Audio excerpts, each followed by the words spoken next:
How the gold hath become dim! How the most fine gold hath changed! The stones of the sanctuary are poured out at the head of every street. The precious sons of Zion, comparable to fine gold, how they are esteemed as earthen pitchers, the work of the hands of the potter. Even the seamonsters draw out the breast, they give suck to their young ones, but the daughter of my people has become cruel, like the ostriches in the wilderness.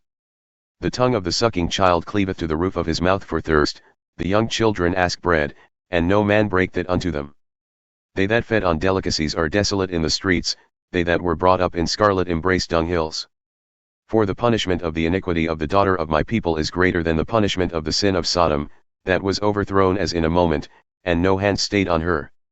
Her Nazirites were purer than snow, they were whiter than milk, they were more ruddy in body than rubies, their polishing was of sapphire. Now their visage is blacker than coal, they are not known in the streets, their skin cleaveth to their bones, it is withered, it has become like a stick. They that are slain with the sword are better than they that are slain with hunger, for these pine away, stricken through for want of the fruits of the field. The hands of the pitying women have sodden their own children, they were their meat in the destruction of the daughter of my people. The Lord hath accomplished his fury, he hath poured out his fierce anger, and hath kindled a fire in Zion, and it hath devoured the foundations thereof. The kings of the earth, and all the inhabitants of the world, would not have believed that the adversary and the enemy should have entered into the gates of Jerusalem. For the sins of her prophets and the iniquities of her priests, that have shed the blood of the just in the midst of her.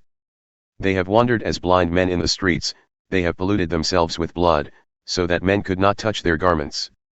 They cried unto them, Depart ye, it is unclean.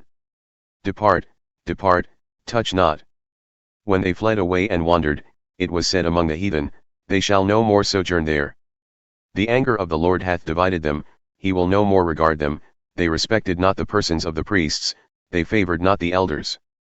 As for us, our eyes as yet failed for our vain help, in our watching we have watched for a nation that could not save us.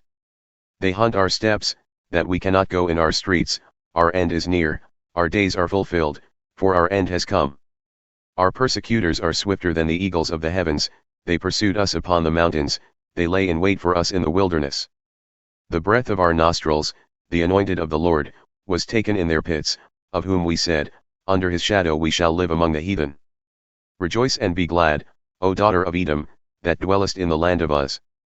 The cup also shall pass through unto thee, thou shalt be drunken and shalt make thyself naked. The punishment of thine iniquity is accomplished, O daughter of Zion, he will no more carry thee away into captivity. He will visit thine iniquity, O daughter of Edom, he will uncover thy sins.